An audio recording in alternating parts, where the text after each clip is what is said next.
Tú lo cubres todo, Señor. Escudriñas lo más profundo de nuestros corazones. Así anhelamos, oh Señor, también esta tarde de tu presencia, Señor, y en la presencia poderosa, viva del Espíritu Santo, lo llene todo, Señor, en este lugar. Que tú ocupes, oh Señor, el lugar principal, el centro de la reunión. Que seas tú, oh Señor, a quien hemos venido a escuchar, a quien hemos venido a adorar, a quien hemos venido a contemplar, Señor, a llenarnos de ti, Padre amado. Señor, mueve tu mano poderosa en medio nuestra. Que todo pensamiento, toda idea que nosotros tengamos, Señor, esté sujeta, esté subordinada a tu gloria, a tu presencia, a la obra del Espíritu Santo. Que tú lo llenes nuestra vida. Te adoramos, oh Dios. Cristo, muchas gracias. Te amamos. Bendecimos, oh Señor. Te damos gloria, alabanza, por siempre, Señor, en el nombre de Jesús. Aleluya, amén. Amén. Tomen sus asientos, hermanos.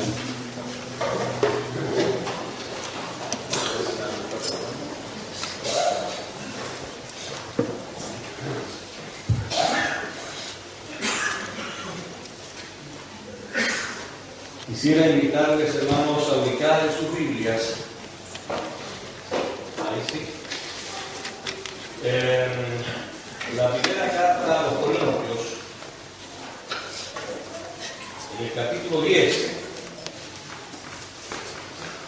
Primera a los Corintios en el capítulo 10. Vamos a leer aquí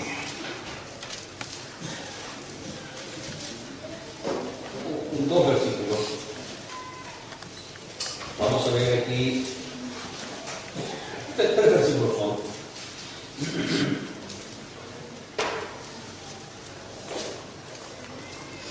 Primera Corintios 10, 11. 10, 11. Dice así la palabra del Señor.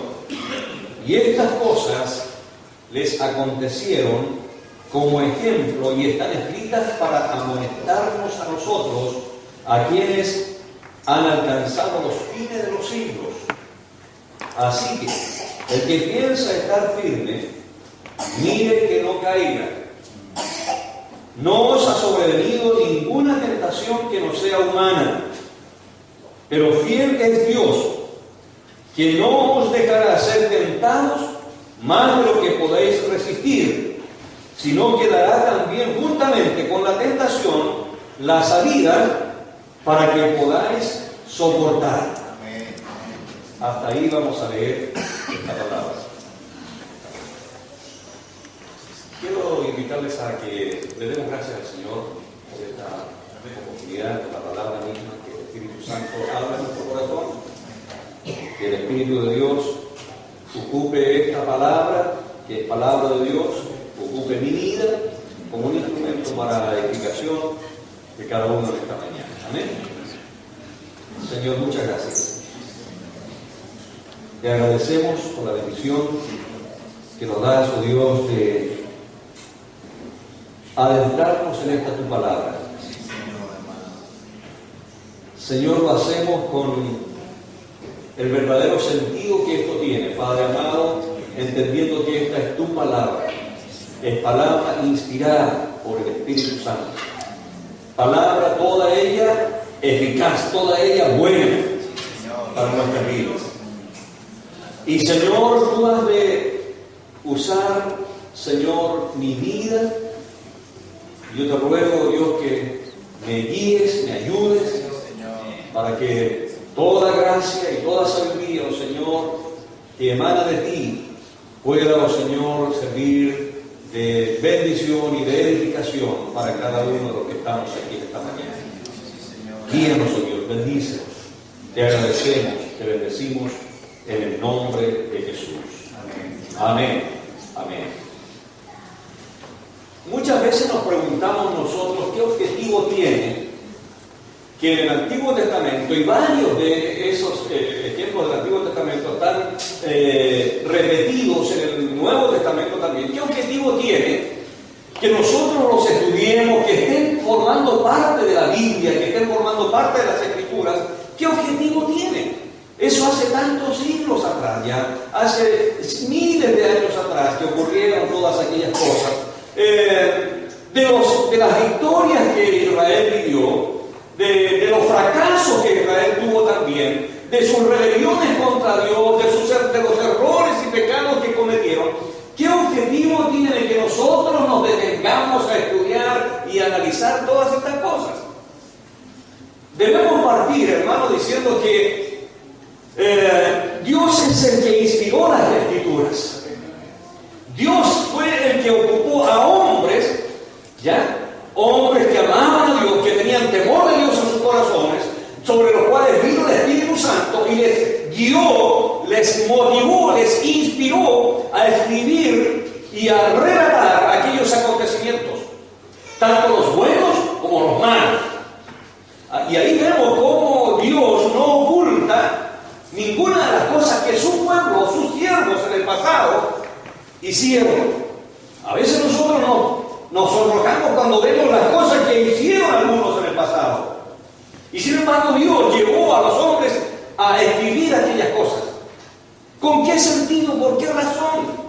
Aquí la palabra del Señor dice que estas cosas se escribieron como ejemplo, como instrucción, como enseñanza para nosotros lo que hemos vivido los últimos y estamos viviendo los últimos tiempos, para que nosotros no hagamos las mismas cosas y no cometamos los mismos fracasos o errores que aquellos cometieron. Si aquellos cometieron aquellos errores en el pasado, hermano amado, ¿sabe? Uno podría hasta excusarlos un poquito, porque ellos, en tanto Israel, en el desierto, caminando, ellos no tenían las Escrituras, no tenían un referente todavía como nosotros lo tenemos ahora y miramos la Biblia y decimos, no, eso le pasó al pueblo de Israel, nosotros no hagamos esto. Ellos no tenían un referente. Ellos tenían que ir confiando, creyendo por la fe y esperando ver señales y esperando que los profetas o los sacerdotes les estén recordando los mandamientos que Dios les había dado. No tenían ellos un referente más tan claro como lo tenemos nosotros ahora. Entonces, en nuestros tiempos, en nuestros días, hermano amado, nosotros no tenemos excusa para decir, bueno, yo no sabía, yo desconocía esto, porque tenemos las Escrituras, la palabra de Dios. La Biblia, esta mañana en el devocional de las hermanas en la escuela dominical escuchamos ahí una lectura bíblica y una pequeña reflexión, que hacemos bien en estar atentos a las Escrituras, como una antorcha que alumbra el lugar oscuro hasta que el día esclarezca y el lucero de la mañana resplandezca en nuestros corazones. La palabra profética, las Escrituras, la palabra de Dios, hermano, es el mayor referente que tenemos ahora frente a nuestros ojos. Es la palabra de Dios que alumbra nuestro corazón, que refleja nuestra condición. Y allí está el Espíritu Santo para confrontarnos con la autoridad de la palabra y hacernos entender de cómo debemos honrar al Señor, cómo debemos servirle y cómo debemos agradarle a Él. Entonces no tenemos escape, no tenemos excusa, digamos, para decir, bueno, es que yo no entendí, yo no supe, yo no sabía. Hay tantas instancias, tantas formas en estos tiempos, hermano amado, para poder acceder a la palabra de Dios, para poder acceder o tener acceso a la Biblia o a una instancia de enseñanza. Aquí mismo, en esta congregación y en muchas otras congregaciones alrededor del mundo, hay distintas instancias en donde podemos venir para instruirnos en la palabra de Dios, para poder indagar, profundizar en ella, inquirir. Lo que hizo un hombre de Dios, un escriba famoso que se llamaba Esdras. Esdras, dice la Biblia, que él preparó su corazón para inquirir, o sea, para indagar, para escudriñar las Escrituras, para conocerlas y para ponerlas en práctica, para ponerlas en obra.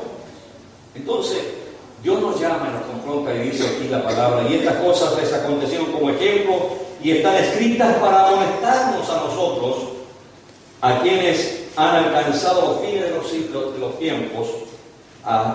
Así que el que piensa estar firme, mire que no caiga. Hermanos, en el versículo siguiente, ahí nos habla de las cosas que a veces nos sobrevienen. El apóstol Pablo, escribiendo allí, dice: no nos ha sobrevenido ninguna cosa que no sea, ninguna tentación que no sea humana. ¿Ya? Pero fiel es Dios, que no les dejará ser tentados más de lo que podéis resistir, sino que dará también juntamente con la tentación la salida para que podamos soportar.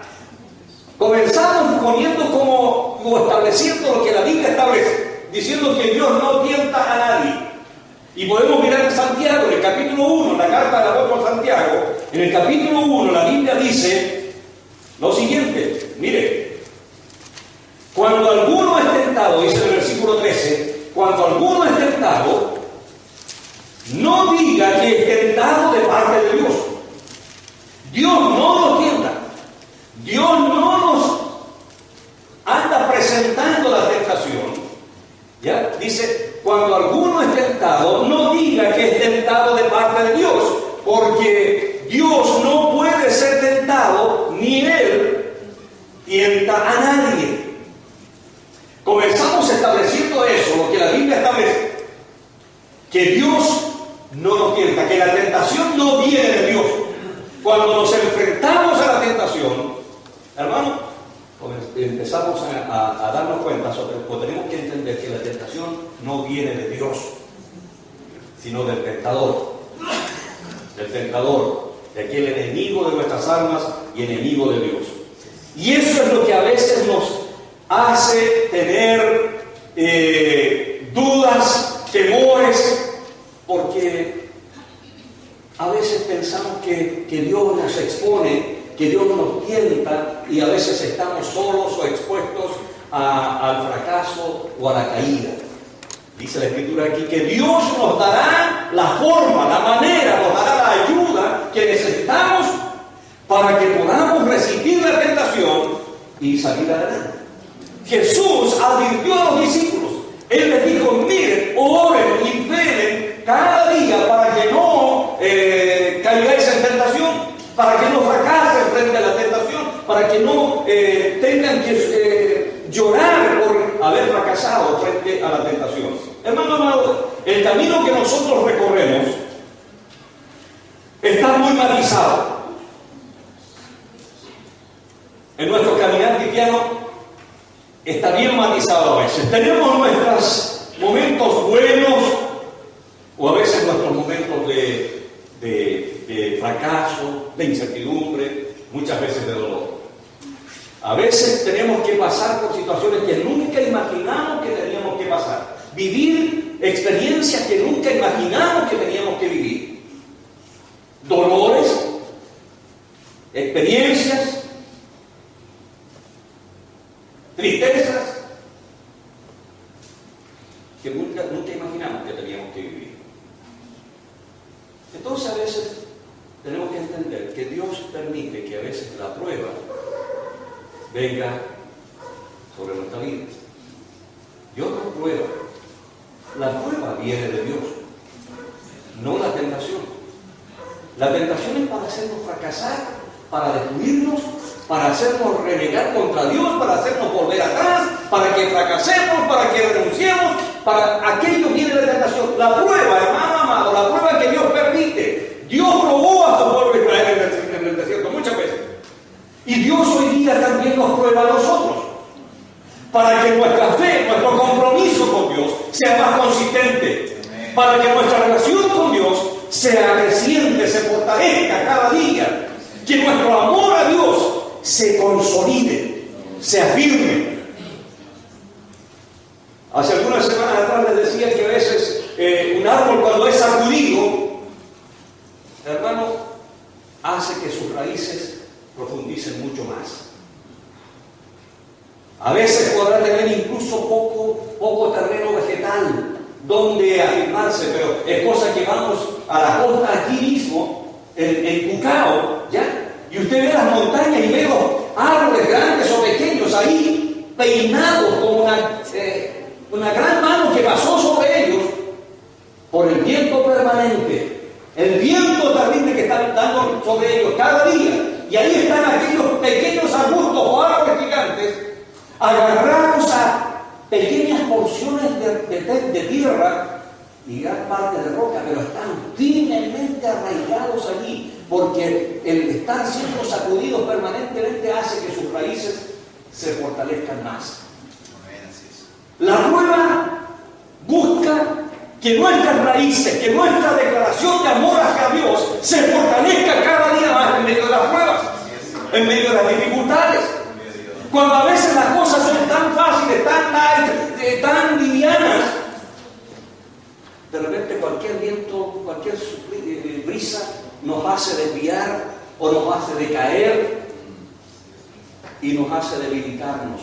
Pero cuando estamos, hermano amado, entendiendo que estamos en las manos del Señor, que Dios nos sostiene aún en medio de la prueba, que Dios está con nosotros, vamos a salir fortalecidos, vamos a salir victoriosos, renovados. Quisiera colocar como ilustración a esto la vida de un hombre que le hemos dado duro o frecuentemente lo citamos, a José. José, hijo de Jacob. José, hijo de Jacob, en el capítulo 37, en el versículo 23 y 24, en Génesis 37, Génesis 37, 23 y 24, José, hermano amado, tuvo que vivir experiencias que nunca imaginó vivir. Tuvo que vivir situaciones que nunca imaginó experimentar.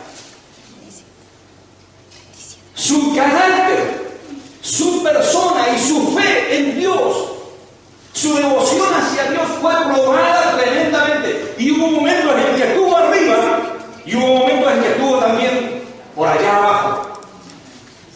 Ahí en el capítulo 37, del versículo 23, dice: sucedió pues que cuando llegó José a sus hermanos, ellos quitaron a José su túnica, la túnica de colores que tenía sobre sí, en el verso 24, y le tomaron y le echaron a la cisterna, pero la cisterna estaba vacía y no había agua en ella. José estaba disfrutando de la comunión de sus padres, de una relación muy particular de cariño y de aprecio, y su padre le había regalado una túnica de colores y todo el regaloneo que hemos analizado en otras oportunidades. Estaba viviendo tranquilamente, pero de repente vino la prueba, de repente vino la situación de prueba difícil. Fue enviado a sus hermanos que estaban por allá lejos apacentando el ganado, y cuando llegó allá sus hermanos que le tenían envidia, cuando le vieron venir, le tomaron, le despojaron de su túnica, ya que representaba el cariño particular de su padre hacia él, le despojaron de lo más preciado que él tenía y lo echaron en una cisterna, en un pozo, pero ese pozo estaba vacío, ¿ya? Pero con la intención de matarlo, Y en el capítulo 37, verso 28, la Biblia dice que allí, cuando estaba en esa cisterna, yo creo que José se preguntaba una y otra vez: bueno, ¿qué he hecho yo? ¿Qué es lo que sucedió para estar pasando por esta situación?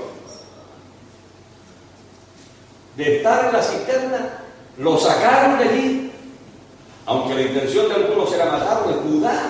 Judá, uno de sus hermanos, intervino en favor de José y le dijo: ¿cómo nosotros, tus propios hermanos, vamos a manchar nuestras manos con la sangre de nuestro hermano? No lo maten, no lo matemos. Mejor vendámoslo. Y lo vendieron a unos mercaderes que iban hacia Egipto. Y lo vendieron por 20 piezas de plata. ¿Ya? De la cisterna arriba, de abajo arriba. Primero estaba arriba y lo tiraron al fondo. Ahora lo sacan del fondo y lo mandan a Egipto. Pongámonos nosotros, hagámonos del cuadro, hermano amado, y pongámonos nosotros en la condición y la situación que estaba viviendo José.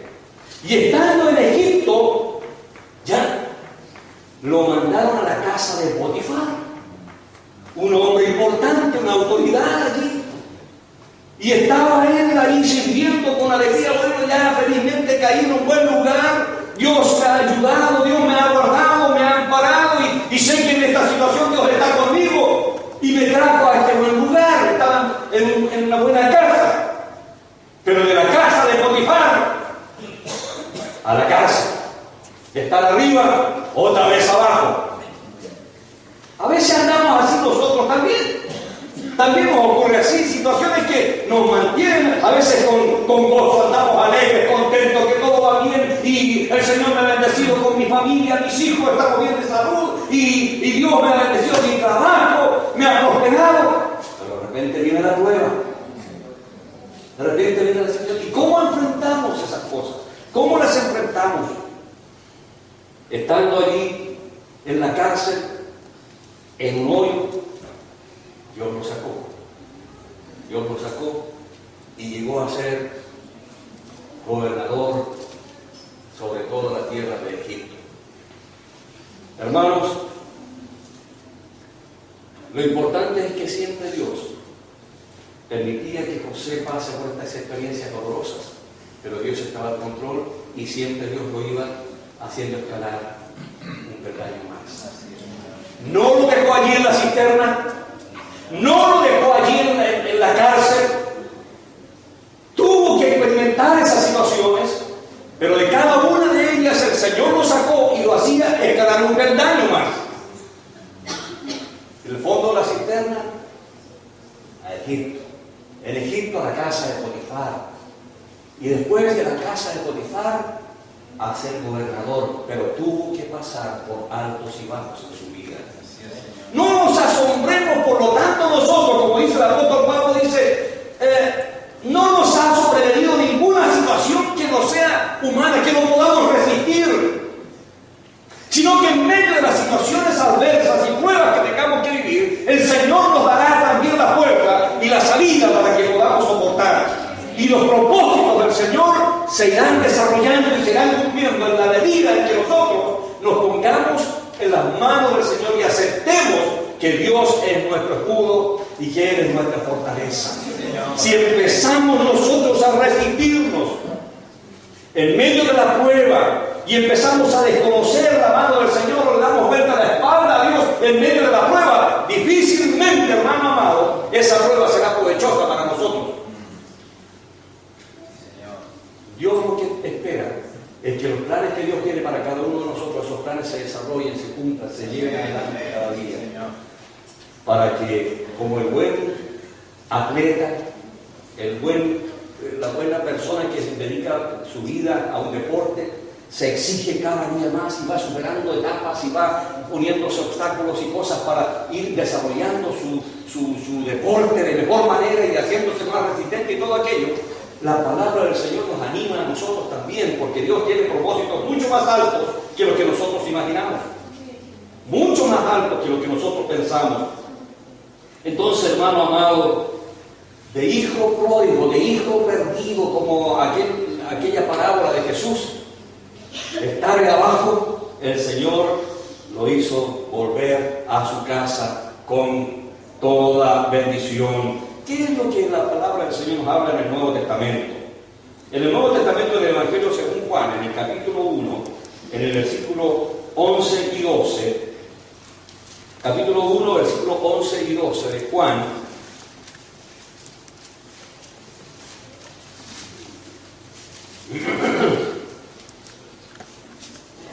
Dice: a lo suyo vino y los suyos no le recibieron, mas a todos los que le recibieron, a los que creen en su nombre, Dios les da potestad de ser hechos hijos de Dios.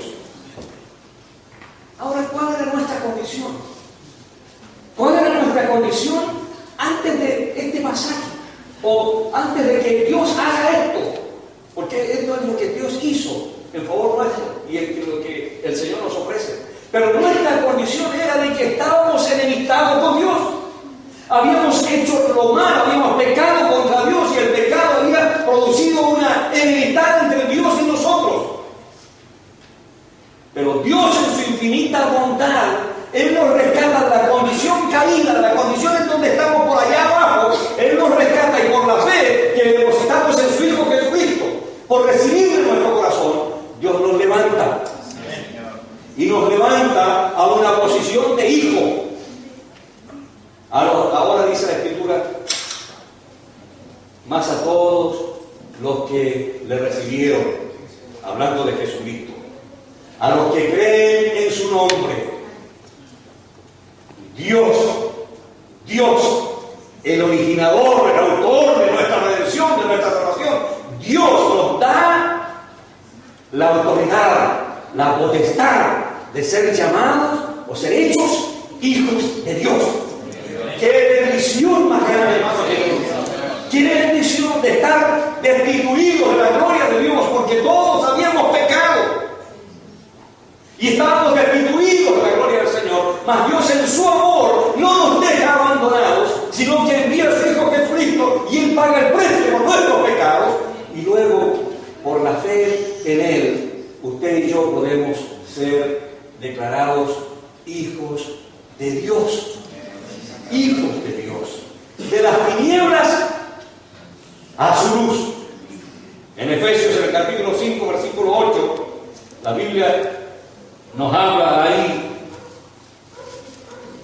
Efesios capítulo 5, versículo 8, la palabra del Señor: porque en otro tiempo erais tinieblas, mas ahora sois luz en el Señor. Andad como hijos de luz, desde las tinieblas al reino de su amado Hijo. Al reino de su amado Hijo. A su luz admirable. ¡Qué bendición, hermano querido! Nuestra vida cristiana, por lo tanto, la vida del ser humano en muchas formas tiene sus altos y sus bajos, pero en la vida cristiana, querido hermano, el Señor nos llama a que ya nos dejemos de andar por altos y bajos. Aunque indudablemente van a haber momentos en nuestra vida que vamos a tener nuestros altos y nuestros bajos, pero no debe ser la norma. No debe ser tan aceptable y tan natural. No ando en mi tiempo de baja, así que me voy a tomar un descanso. Me voy a distanciar un poquito porque ando bajo. No debe ser una norma, hermano querido. La palabra del Señor nos desafía, nos amonesta permanentemente a que nuestra vida cristiana en Cristo Jesús debe ir en constante progreso. En constante progreso, en constante crecimiento, que tendremos de repente nuestros días buenos y nuestros días malos, y de repente habrá situaciones difíciles que enfrentemos, pero en todas ellas está el Señor con nosotros. El Espíritu Santo que mora en nuestra vida estará en nosotros y está con nosotros para ayudarnos, para guiarnos a toda la verdad y a toda justicia en todo tiempo. El apóstol Pablo le decía a la iglesia de los Corintios: miren, amados hermanos, estén firmes. Amados hermanos, en el capítulo 15, versículo 58 dice: estén firmes y constantes. Firmes y constantes no es una posición de firmeza inamovible allí que no voy ni para adelante ni para atrás. Firmes en nuestra fe, firmes en nuestra condición, bien arraigados y bien cimentados en Cristo, bien cimentados en la palabra, firmes y constantes, creciendo en la obra del Señor. Cuando habla la Biblia de constante, eso como que echa por tierra un poco esto del sub y baja, ¿no? Firme y constante.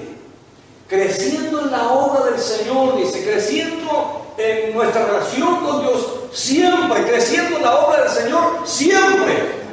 Siempre. No es una cosa que es renunciable, que es optativa, sino que la palabra de Dios nos amonesta, Dios nos desafía a que nuestra vida cristiana debe ser de constante crecimiento espiritual. No nos llama el Señor a una vida de conformismo, de apatía espiritual, de indiferencia espiritual, de conformarnos con lo que ya hicimos, con lo que ya aprendí hace no sé cuánto, por lo que ya hice.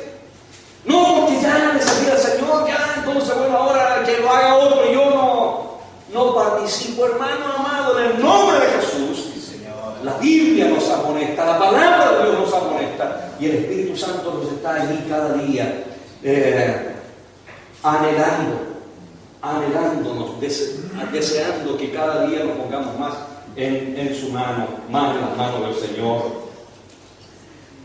Hemos sido levantados de una condición de caídos, de estar enemistados, a ser hechos hijos, de haber estado en tinieblas, ahora somos hechos luz en Cristo Jesús, vivimos en comunión con Él, de la muerte espiritual a este nuevo nacimiento que experimentamos en Él, a esta resurrección de vida que hemos experimentado en Jesús. Entonces, ¿cómo darle gracias al Señor? De la tristeza al gozo, de la desesperanza a la esperanza. Cuando el apóstol Pablo escribe a la iglesia en Tesalónica, le dice: miren, no se entristezcan como los que no tienen esperanza.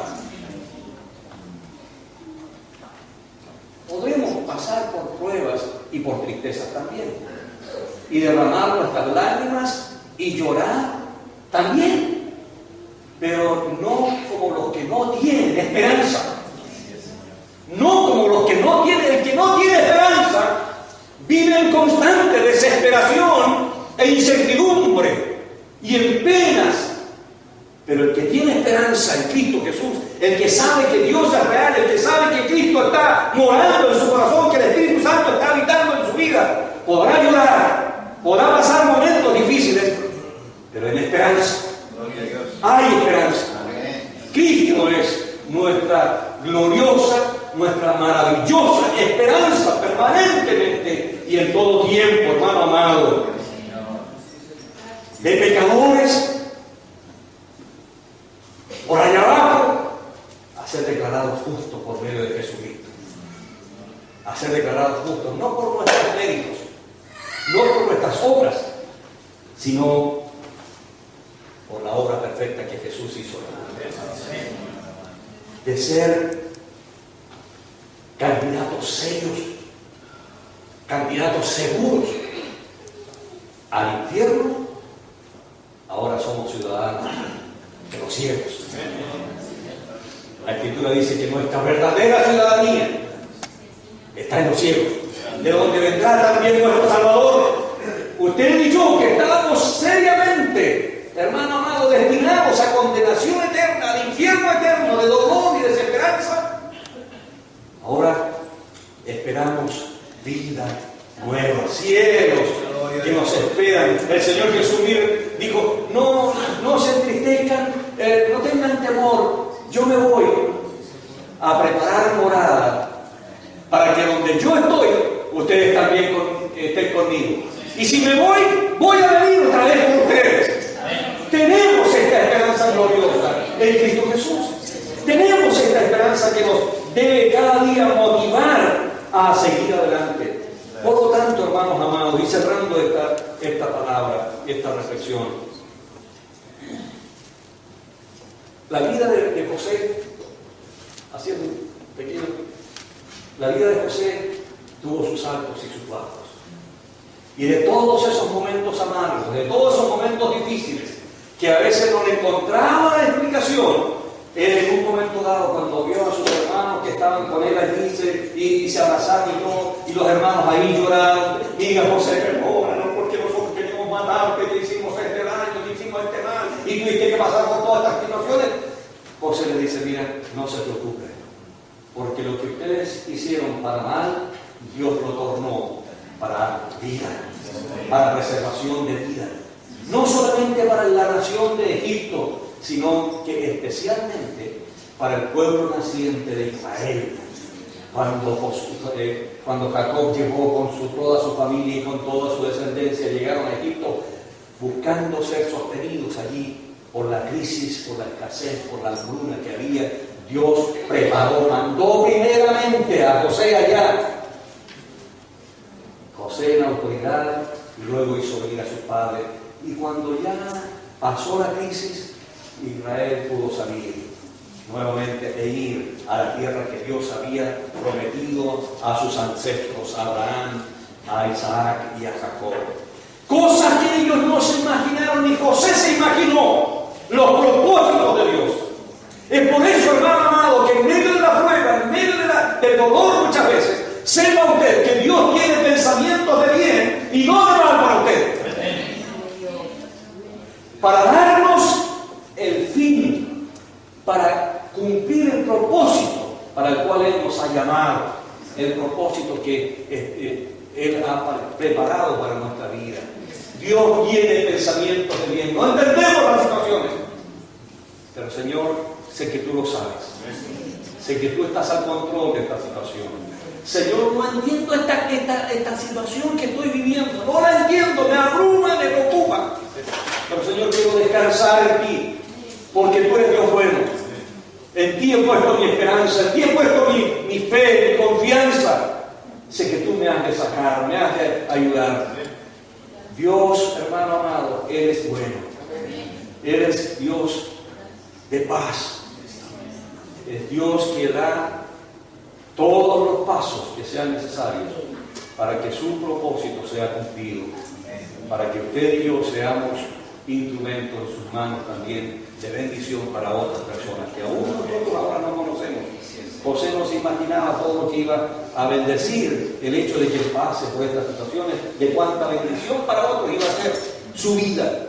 Cuando estaba en la cisterna, cuando estaba en la cárcel, cuando estaba vendido por su hermano, sintiéndose triste, y me imagino que nada de eso pasaba por su mente, pero Dios estaba al control de la cosa.